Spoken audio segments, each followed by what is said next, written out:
Okey, Assalamualaikum warahmatullahi wabarakatuh dan selamat pagi kepada semua. Uh, Baiklah, hari ini 6 hari bulan 5 tahun 2020, iaitu pada hari Rabu. Okey, hari ini bagi kelas kursus WTP 1043 kerja tertulang ataupun Reinforcement Word. Okey. Okey. Untuk pembelajaran pada hari ini, saya akan sambung sedikit mengenai tajuk kompetisi 4 ini, iaitu pemeriksaan tertulang. Di mana minggu lepas saya dah ajar beberapa tajuk yang penting di bawah pemeriksaan tertulang, iaitu kita sudah tahu mengenai tujuan pemeriksaan tertulang ini dijalankan dan pihak yang berkuasa yang terlibat dalam pemeriksaan kerja tertulang ini.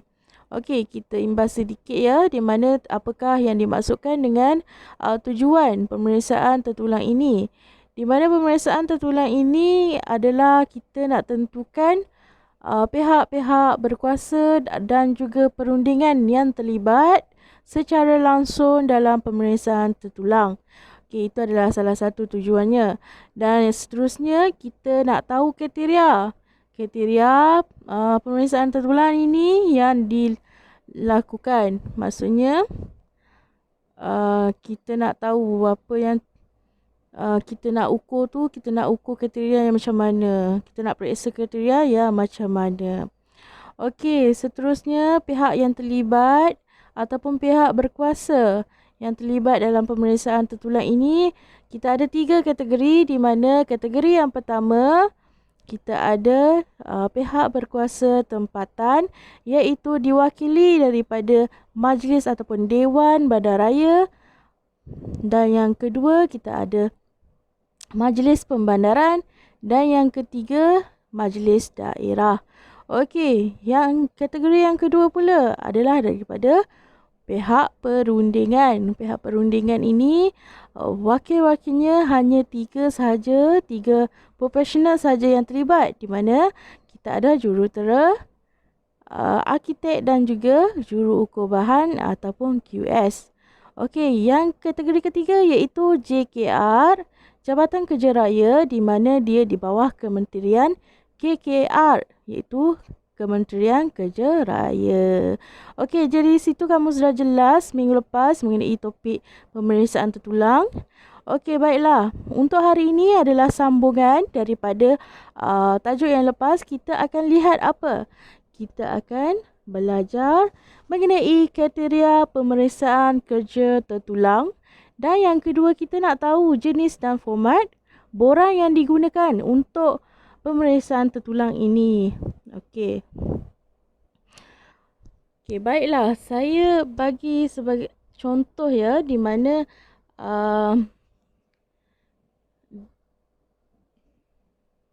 okey, sekejap.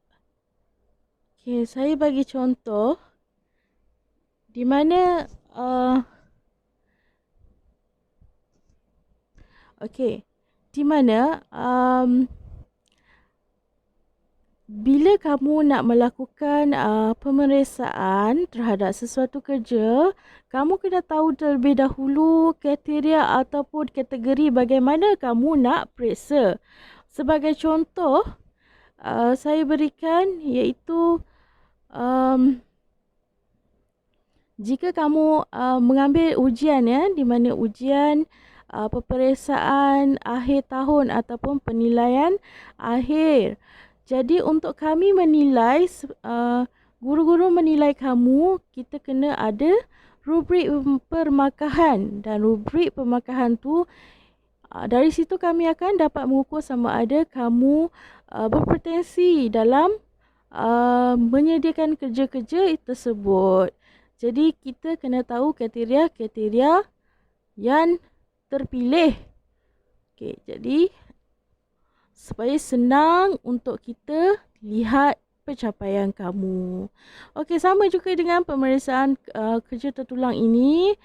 Maksudnya kita nak periksa tertulang ni, kita nak tengok kepada apa? Okey, yang pertama kita tengok saiz dia. Okey, saiz tertulang. Yang kedua, kita tengok jajaran. Apa yang dimaksudkan jajaran ni? Jajaran ni adalah posisi kedudukan besi tertulang itu. Okey, yang ketiga, ketegakan. Yang keempat, kekuatan. Yang kelima, ketahanlasakan. Yang keenam, kebersihan. Dan yang ketujuh, sambungan. Akhir sekali, jarak dan ruang. Jarak dan ruang antara satu sama lain. Maksudnya antara tertulang tersebut. Okey, saya akan jelaskan satu persatu. Apa yang dimaksudkan dengan saiz tertulang? Okey, saiz tertulang ni kita mestilah memenuhi saintifikasi yang telah ditetapkan dalam dokumen kontrak dan juga lukisan pembinaan. Maksudnya dekat sini bila kamu nak memasang besi tertulang, kamu kena pastikan kamu ikut dalam drawing yang telah ditetapkan oleh arkitek dan juga jurutera.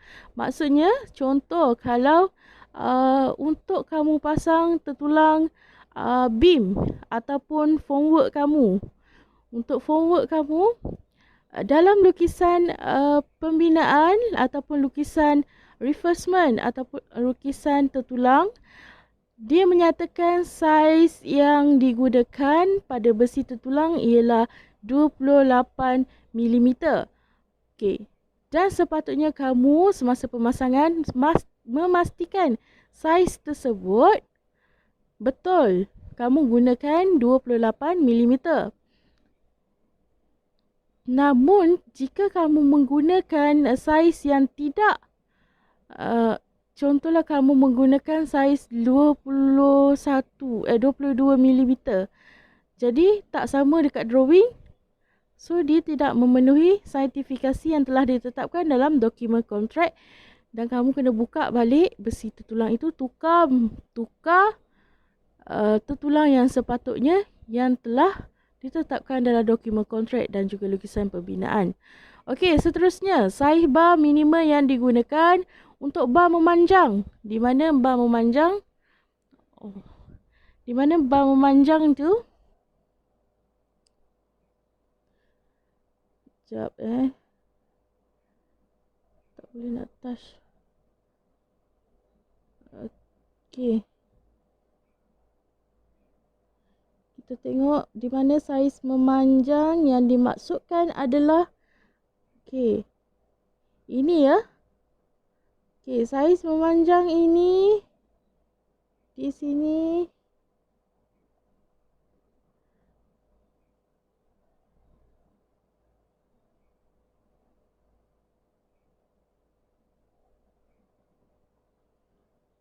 Okey, saiz memanjang di sini adalah nombor 8. Apa yang dimaksudkan dengan nombor 8 ini? Dia punya kita kena rujuk kepada jadual saiz tertulang. Okey, sekejap lagi kita tengok. Okey, saiz bar melintan akan menggunakan saiz nombor 3 ataupun nombor 4. Bar melintang juga dipanggil sebagai bar pengikat. Ini bar melintang. Dia akan jadi bar pengikat. Okey, jarak antara bar memanjang dan melintang memerlukan saiz yang mencukupi bagi membenarkan konkrit mengalir dengan lancar di antara bar. Okey, kita tengok dekat gambar ni. Okey. Dekat gambar ini kita ada jarak dia, jarak antara bar ke bar. Astagfirullahalazim. Jarak bar ke bar. Jadi kita kena apabila kita ada jarak, so senang konkrit untuk mengalir, di mana konkrit boleh padatkan antara satu sama lain besi tertulang ini antara bar. Okey. Seterusnya. Okey, kalau kamu lihat di gambar ini adalah contoh jadual penentuan saiz dan juga diameter tertulang. Tengok ukuran bar. Tadi kan bar melintang adalah nombor 3. Okey, iaitu nombor 10. Apa yang dimasukkan nombor 10? Nombor 3 memberikan nombor 10 di mana diameter dia adalah 10 mm. 10 mm. Okey. Ini bar nombor 4 memberikan contoh nombor 13 iaitu diameter 13 mm. Okey, kita tengok pemeriksaan.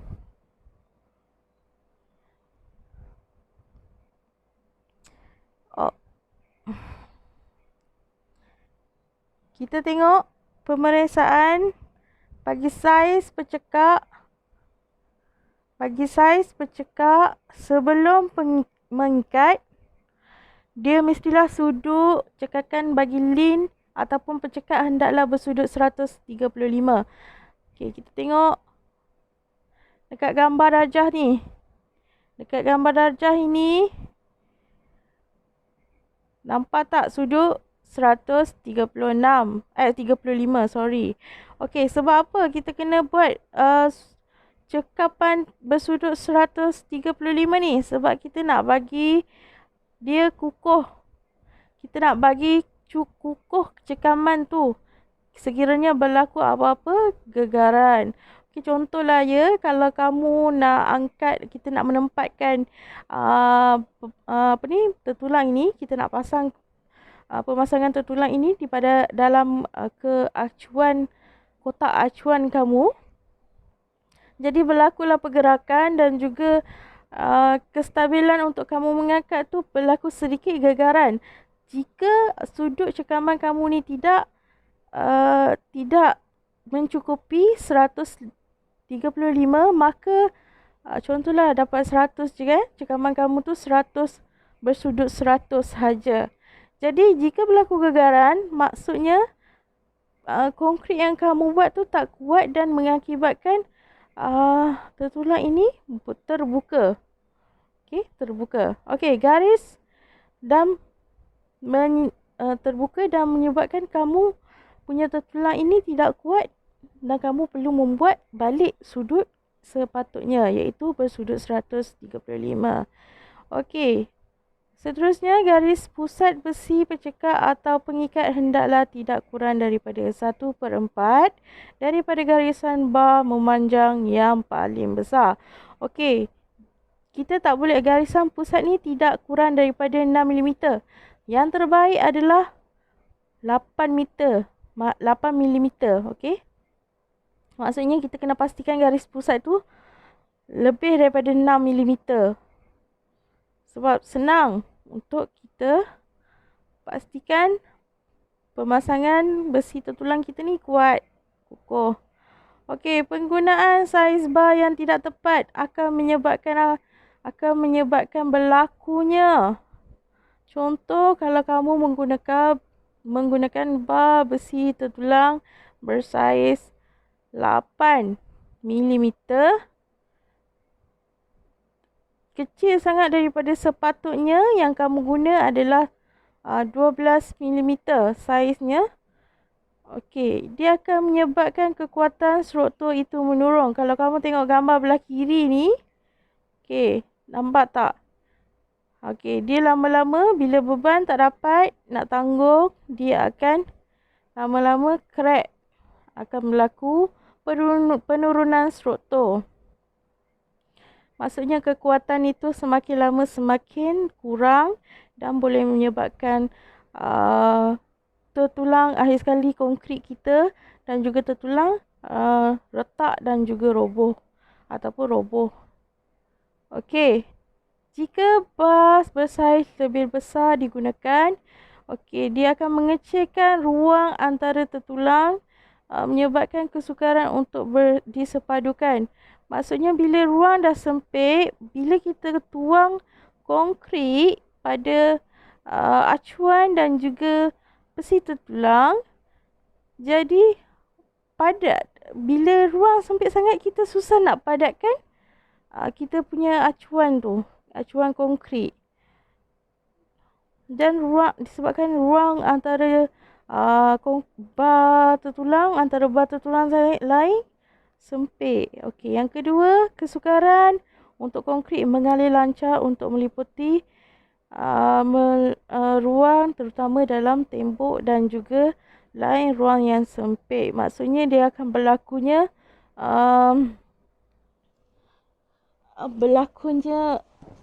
ketidakrataan antara bacuhan konkrit tersebut dalam acuan.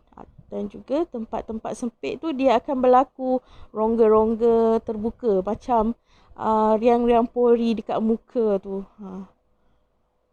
Okey, seterusnya janjaran. Apa yang dimasukkan janjaran? Janjaran ni dia adalah merujuk kepada posisi ataupun kedudukan penempatan tertulang tersebut yang perlu berada dalam keadaan sekata, seimbang, lurus dan tidak beriuh. Okey, sebab apa? Kerana janjaran juga boleh mempengaruhi jarak atau ruang yang membuatkan kulit konkrit. Okey. Kita kena pastikan tertulang yang berada di dalam tempat yang sekata. Maksudnya, dia sama tinggi lah. Sama tinggi, sama rendah. Dia seimbang, kiri kanan, lurus dan tidak beriuk. Maksudnya beriuk ni bengkok berbengkok-bengkok. Okey. Ketegakan. Posisi ataupun kedudukan bar yang ditetapkan dalam keadaan pugat. Okey, pugat maksudnya straight. Membolehkan ruang dan juga jarak dengan kotak bentuk berada pada saiz yang diperlukan. Okey, ruang yang terbentuk antara bar dengan konkrit bentuk ini akan membentuk kulit konkrit dengan ketebalan yang dikehendaki. Okey, maksudnya dekat sini apabila kedudukan bar kita tertulang kita ni berada dalam keadaan pugat, dia akan bagi ruang dan juga jarak dengan konkrit bentuk di mana yang berada pada saiz yang diperlukan. Okey, ruang yang terbentuk antara bar tu dengan kotak bentuk ini dia akan membentukkan kulit konkrit. Kulit konkrit ni adalah cover konkrit. Perenggang dengan ketebalan yang dihendaki. Okey, yang seterusnya bagi memastikan bar berada dalam posisi menegak, blok konkrit diikat pada bar tegak pada jarak tertentu. Okey, maksudnya kita akan letak perenggang ataupun penjarak yang menggunakan blok konkrit ni dan kita akan ikat. Okey, ingat tak yang pemasangan perenggang tu macam mana? Minggu lepas saya ada tunjuk video. Jadi kamu boleh tengok balik di macam mana kita pasang blok konkrit pada bar tertulang tu. Okey, apabila kotak bentuk ditempatkan menutupi tertulang, blok tersebut bertindak sebagai penahan bagi mengelakkan bar daripada rapat dengan kotak bentuk acuan kotak acuan. Okey, maksudnya dekat sini cover konkrit ataupun kulit konkrit itu ataupun dengan kata lain perenggang blok konkrit ni dia bertindak sebagai penahang. Maksudnya dia adalah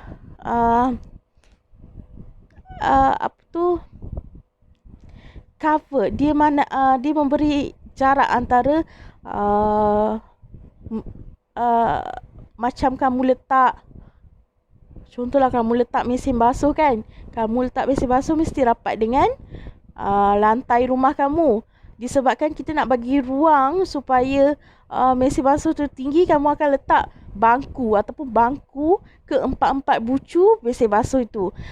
Begitulah juga dengan pemasangan blok konkrit. Okey, bila besi kamu kita tak boleh letak kat tanah terus. Maksudnya tak boleh letak kat kotak acuan itu. Kotak acuan ataupun kotak bentuk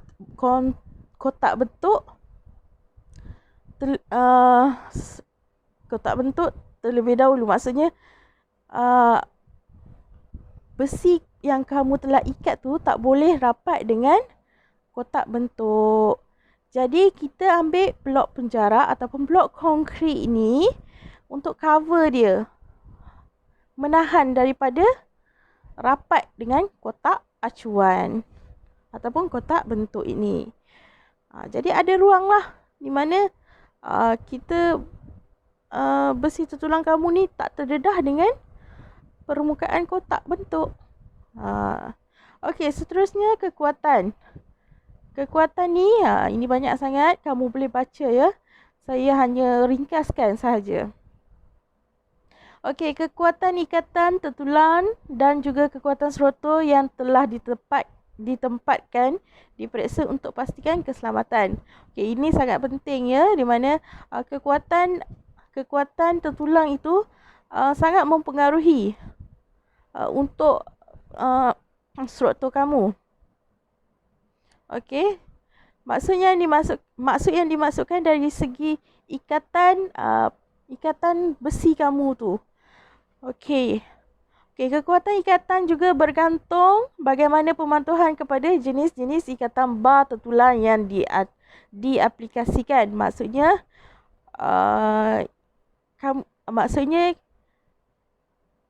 ikatan besi tertulang dengan dawai tu. Kamu guna jenis-jenis ikatan tertulang. Kan ikatan tertulang ni ada 6. Okey, kamu boleh rujuk balik dekat kompetisi 2 di mana jenis-jenis ikatan tertulang kita ada ikatan crown, ikatan sisi. Kita ada lagi ikatan macam-macam lagi, ikatan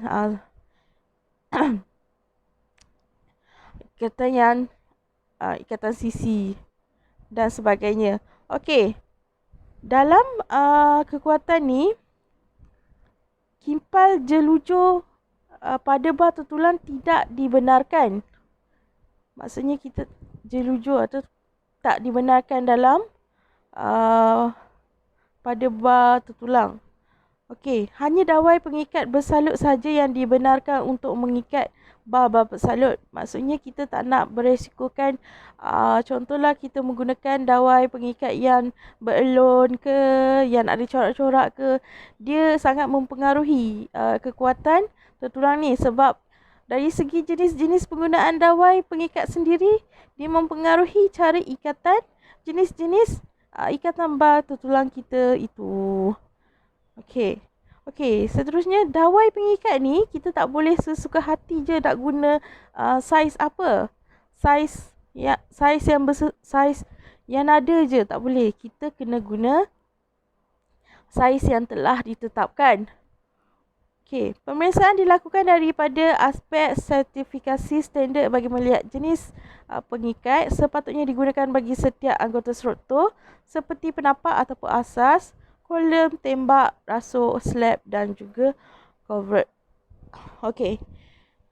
Bar-bar utama dan percikan hendaklah diikat dengan kemas di antara satu sama lain dengan menggunakan dawai pengikat sesuai saiz yang bersesuaian lah dengan saiz tertulang kamu. Kalau saiz tertulang kamu besar, contoh 40mm, kamu nak guna dawai pengikat yang 10mm. Ataupun yang paling kecil adalah 5mm. Itu sangat tak sesuai. Maksudnya tak kuat. Dawai pengikat kamu tu tak kuat untuk mengikat besi tertulang yang bersaiz 40mm. Tak kuat. Jadi kamu kena tukar yang lebih kuat, yang lebih besar sedikit dawai pengikat supaya ada ikatan cekaman yang kuat dan juga yang boleh merapatkan lagi jenis ikatan yang kamu gunakan. Okey, seterusnya ketahan lasakan. Ketahan lasakan ni sama seperti kekuatan seroto. Okey, dia adalah menjamin keselamatan pembinaan. Okey, kebersihan. Dekat mana-mana kerja-kerja tertulang ni, pembersihan ni sangat penting. Tak kisahlah dari segi pemeriksaan tertulang ke ataupun pemasangan tertulang, dari segi penempatan tertulang ke, pengangkutan tertulang ke, sangat penting. Okey, supaya kita tidak berlaku sebarang kemalangan semasa kerja dilakukan. Okey, pencemaran bahan asing pada permukaan keluli boleh juga mempengaruhi ataupun menjejaskan kualitinya. Sebab apa? Bila contoh ya, di mana permukaan berminyak pada bar boleh menyebabkan keluli itu menjadi lemah. Sebab kita tahu sifat minyak dia akan menghakis. Maksudnya kalau bertemu dengan besi, dia akan berkarat. Dan bila berkarat, dia akan berlakunya kerosakan pada kualiti besi tersebut. Jadi lama kelamaan besi tersebut akan lemah dan berkarat dan boleh menyebabkan patah besi kita tu, besi tulang. Okey, yang kedua mengurangkan kekuatan serotol. Okey, dia akan kurangkan kekuatan serotol lah. Lama kelamaan bila dah bar keludi kita bertukar menjadi karat, okey, kita tahulah dia akan reput. Okey, yang ketiga berkemungkinan berlaku kegagalan konkrit iaitu retak. Okey, ini akhir sekali ya. Kalau kamu lihat dekat rumah-rumah kamu tu, kamu tengok atas shilin ataupun tepi-tepi dekat shilin tu, kiri kanan, ada tak garisan halus panjang macam tu? Itu adalah keretakan halus Okey, kalau kamu tengok itu adalah keretakan halus. Okey, contoh kalau kamu nampak retak yang besar dan juga sangat tebal, itu bahaya. Itu tandanya serotol ataupun konkrit kamu mengalami kegagalan. Jadi macam mana nak buat? Macam mana nak atasinya? Kamu kena tampal retak itu dan ataupun kamu baiki balik. Okey? Okey, tindakan yang perlu diambil macam mana? Kita nak pastikan supaya bar keludi kita ni jangan ada bahan-bahan asing ataupun kotoran. Kita bebas daripada kotoran, minyak grease ataupun mortar. Yang kedua, singkirkan kotoran dengan kain guni. Okey, contohlah kamu nampak besi kamu ada minyak. Kamu tak boleh lap dengan tisu ya. Kamu tak boleh lap dengan kain biasa. Kamu kena gunakan kain guni ataupun basuhan ataupun berus dawai. Sebab kita tahu sifat minyak ni degil sangat. Okey. So, cara dia adalah menggunakan kain guni supaya dia akan lama-lama akan hilang minyak-minyak tu. Okey, seterusnya sambungan. Sambungan ni sangat penting ya. Sambungan ni adalah panjang tindihan antara tulang yang akan dinyatakan dalam lukisan pembinaan oleh jurutera bentuk, reka bentuk. Okey, kaedah sambungan ni kita ada 3. Yang pertama, sambungan tindihan. Sambungan tindihan ni dia ada 2 bar disambung dan diikat secara bertindih untuk menghasilkan panjang tertentu. Okey, kamu tengok dekat gambar dekat bawah ni. Okey, nampak tak gambar yang belah kiri? Ini keadaan di dalam konkrit bila dah kamu tuang konkrit tu. Okey, kamu nampak bar keluli kamu akan bertindih. Okey, atas dan bawah mengikut panjang yang telah ditetapkan. Itu panjang atas dan panjang bawah itu sama. Okey, 400 mm. Itu bertindih. Okey, tengok yang belah kiri ni. Belah kanan pula. Gambar yang belah kanan ni, ini bila kamu dah pasang tulang. Okey, kamu ikat. Mula-mula ambil tengok yang bawah tu, gambar yang bawah. Okey, yang bawah sini. Ini sebelum kamu mengikatnya, kamu akan pasti dulu jarak sini dengan jarak sini adalah sama, 400 mm. Okey, bila dah ikat dia akan jadi macam ni. Okey, sambungan tindih boleh menyebabkan masalah pada kulit konkrit dan kelenggangan antara bar. Okey, sambatan tindih mestilah mempunyai ketebalan kulit konkrit yang mencukupi bagi melindungi pelindungan karat seperti mana bar yang tiada tindihan. Okey. Yang kedua, sambungan tindihan tidak bersentuh. Okey, kamu tengok dalam gambar ni, tidak bersentuh. Dia adalah melibatkan anggota pra-tuang di mana sambungan serotol kepada anggota konkrit tuang ditempatkan atau ca in situ. Okey, bar tertulang dalam kedua-dua anggota ditindih sahabat bersama bagi memastikan pemindahan tekanan melepasi kedua-dua anggota ke berlaku secukupnya. Maksudnya bila kita berlakunya beban, so dia boleh support antara satu sama lain. Okey, kadang-kadang disebabkan penempatan anggota peratuang ataupun kerana kelegaan penempatan keluli tertulang ini, bar bertindih disambung dan tidak menyentuhi antara satu sama lain pada sambatan. Okey, dia berbeza dengan sambungan tindih sebelum sambungan tindih tadi. Sambungan tindih tu dia bersentuhan antara permukaan kan. Okey, bagi sambungan tindih tidak bersentuh ni, dia tidak bersentuh. Maksudnya dia ada jarak dia. Okey, dia ada jarak dia, jarak tetap dia. Kalau kamu tengok dekat sini max max 8D ataupun 6 inci. Okey, maksudnya dekat sini panjang antara jarak besi atas dan juga besi bawah merupakan 150 mm. Okey, dia ada jarak dia. Okey, ini kamu boleh baca. Okey, yang terakhir iaitu sambungan kipal. Okey, sambungan kipal ni kita ada dua jenis. Di mana sambungan kipal ni kita kimpalkan besi tertulang atas dan juga bawah. Kita tengok sambungan jenis kimpal bertindih. Ini bertindih. Okey, kalau ini adalah bertindih dan dia akan kipalkan mengikut jarak yang ditetapkan dan panjang kipalan itu berapa. Maksudnya contohlah jarak kimpal 10. Okey, kamu tengok 10 bersudut berapa.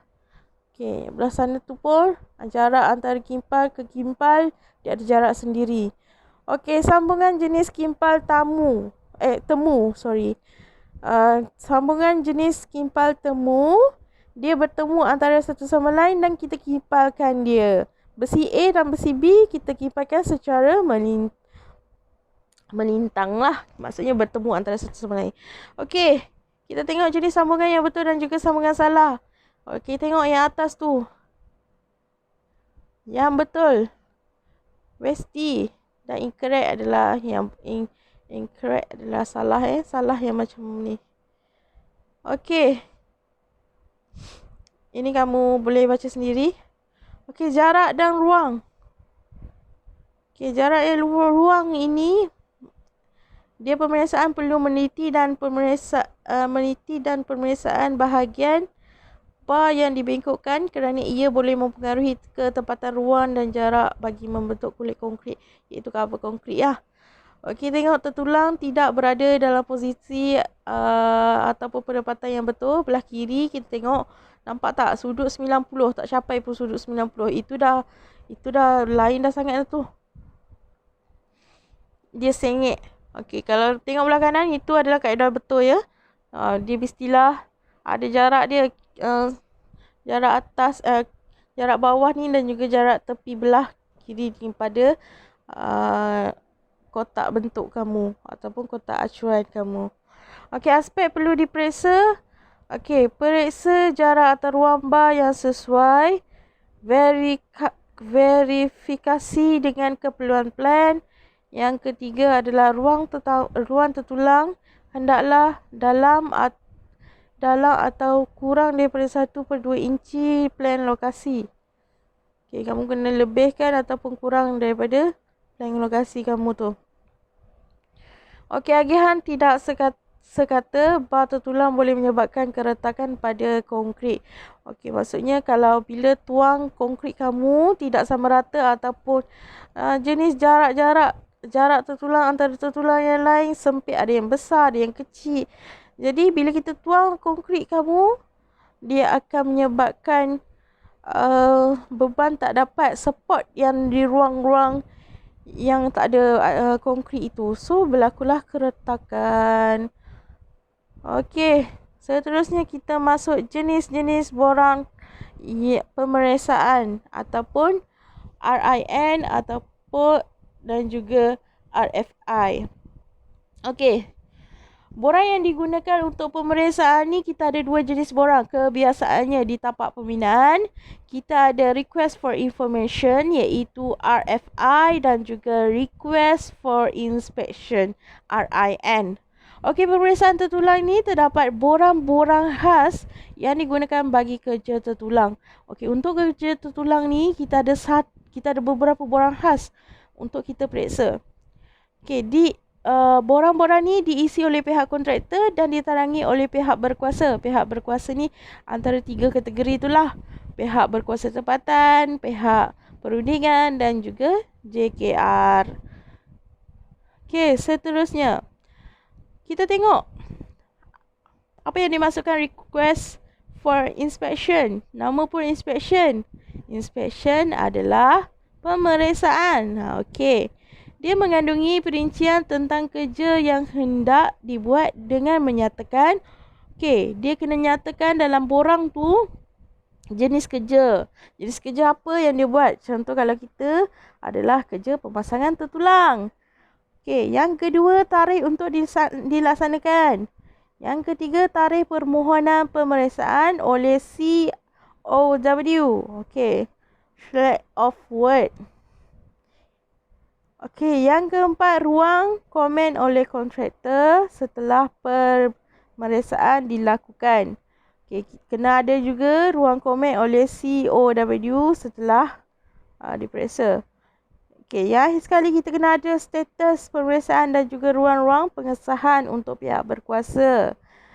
Okey, kebiasaannya untuk borang RIN ni di setiap company dia ada format-format tersendiri. Maksudnya tak semua, dia tak kisah janji ada 66 ni dalam borang RNI ni.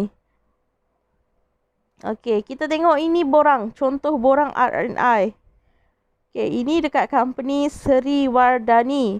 Okey, kamu tengok dekat atas kita ada title, project title. Lepas tu belah kanan kamu ada RNI nombor, date. Okey, lepas tu kita tengok part A di mana dia ada QS. Sorry, bukan QS. Dia ada CNS. Itu adalah civil engineering. Okey, civil engineering ataupun as surveyor. Dan seterusnya MAE. MAE ni mechanical dan electrical. Dan yang belah akhir sekali ni adalah architecture. Sepatutnya arkitek Okey. Nanti kita tengok kat situ dia ada lokasi. Okey, dia ada ruang pengesahan, dia ada catatan. Okey, dia ada level apa semua tu. Okey, inspection response. Inspection ni ikut tak what acceptable, a way to proceed. Okey, dia ada komen. Okey, part sini di follow up oleh siapa apa semua, dan dia ada pengesahan daripada pihak berkuasa ya. Okey, seterusnya kita tengok request for information iaitu RFI, di mana RFI ni pun nama pun information, dia adalah pertanyaan ataupun mohonan teknikal yang dibangkitkan oleh suatu pihak terhadap kontrak pihak projek kepada projek pembinaan lain. Maksudnya dia nak mohon ataupun dia nak tanya dekat pihak lain untuk mendapatkan maklumat. Okey, untuk mendapatkan maklumat kerja tertulang itu. Contohlah kalau kamu nak dapatkan detail bagi kerja pemasangan tertulang ini, contoh kamu nak dapatkan drawing asal daripada pihak kontraktor kamu, kamu boleh menggunakan borang ini. Ataupun apa-apa maklumat yang tak dinyatakan oleh pihak kontraktor kamu boleh minta. Okey. Permohonan daripada kontraktor kepada klien. Tetapi ia boleh juga antara mana-mana pihak. Contohnya daripada subkontraktor kepada kontraktor. Okey. Kontraktor ni dia adalah yang buat contoh dia buat rumah kamu. Kamu lantik dia kontraktor. Dan kontraktor ni ada sebahagian kerja-kerja yang dia tak boleh buat.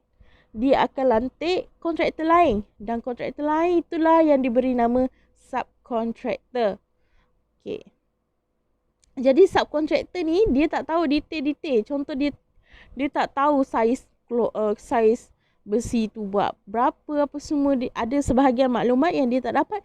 Jadi dia menggunakan borang RFI ni untuk mendapatkan maklumat ni, dia hantar kepada kontraktor.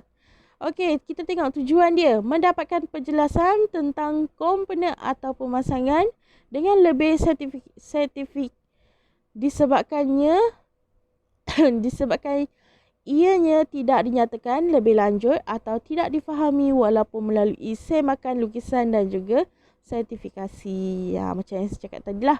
Okey, yang kedua digunakan oleh pemilik untuk melaksanakan ujian dan juga pemeriksaan sebagai satu usaha memastikan kawalan kualiti. Maksudnya pemilik kamu lah, contoh kamu sebagai pemilik. Kamu sebagai pemilik, kamu nak periksa, kamu boleh dapatkan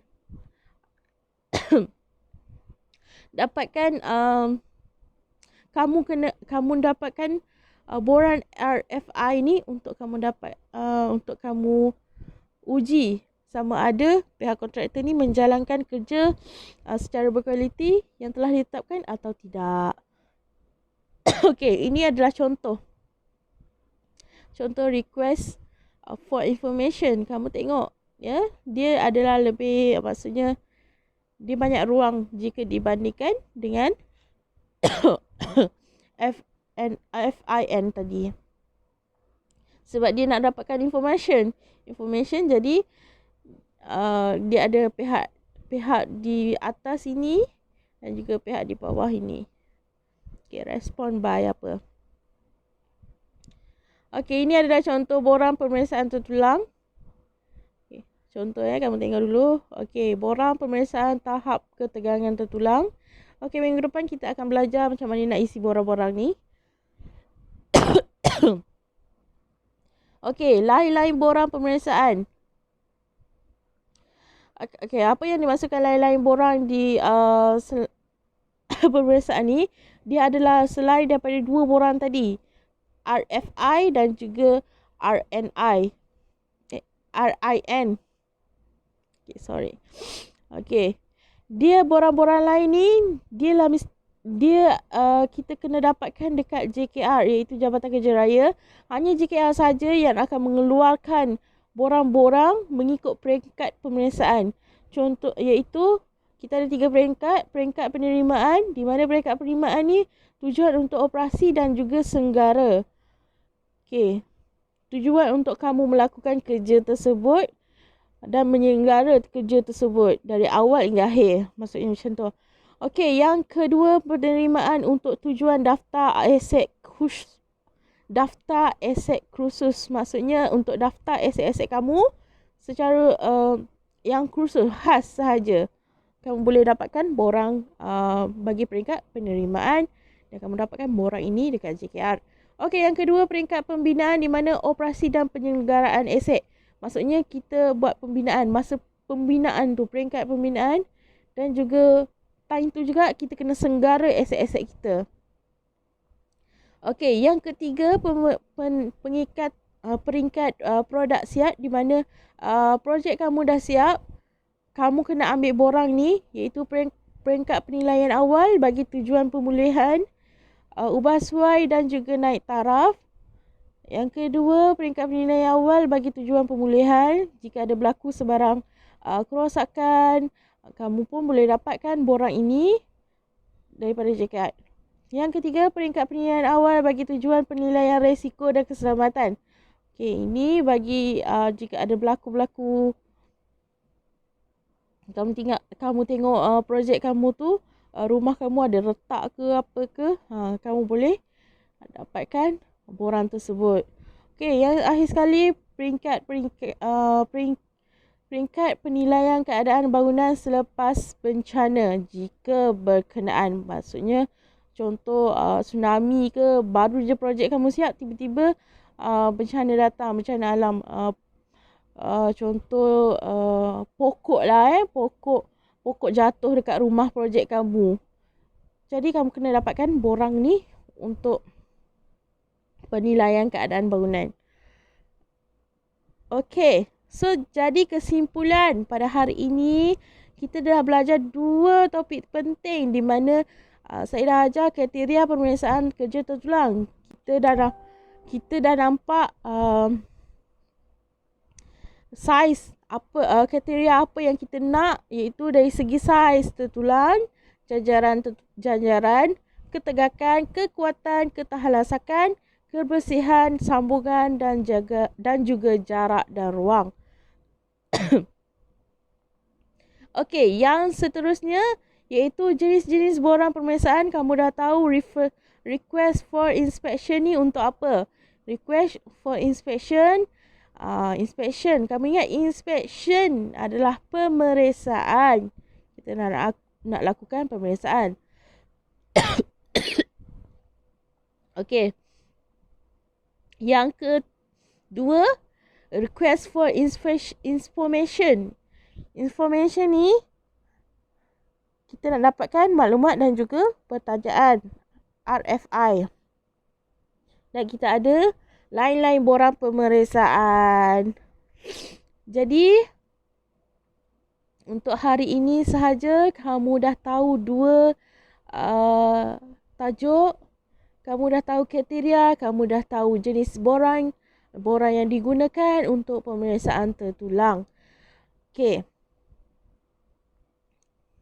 Secara kesimpulannya, untuk hari ini kamu telah jelas.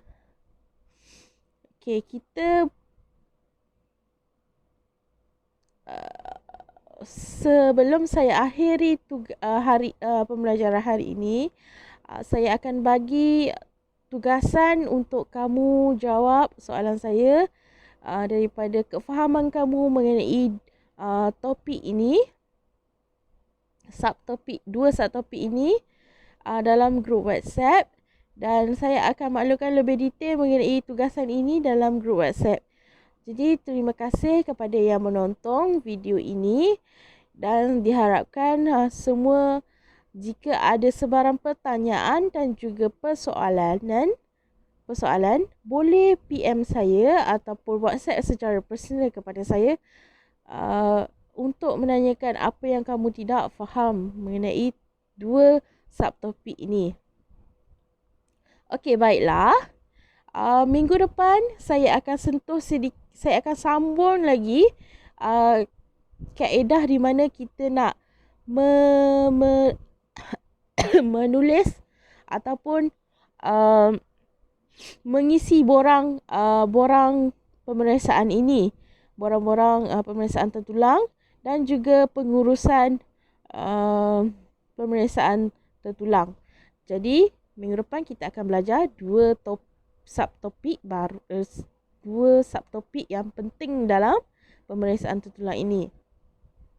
Oleh itu saya mengharapkan semua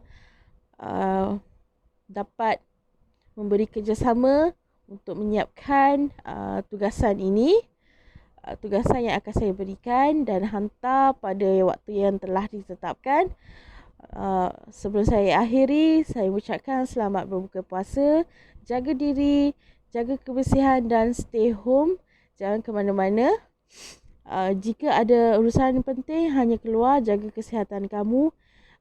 Dan Assalamualaikum, selamat berbuka puasa. Assalamualaikum warahmatullahi wabarakatuh.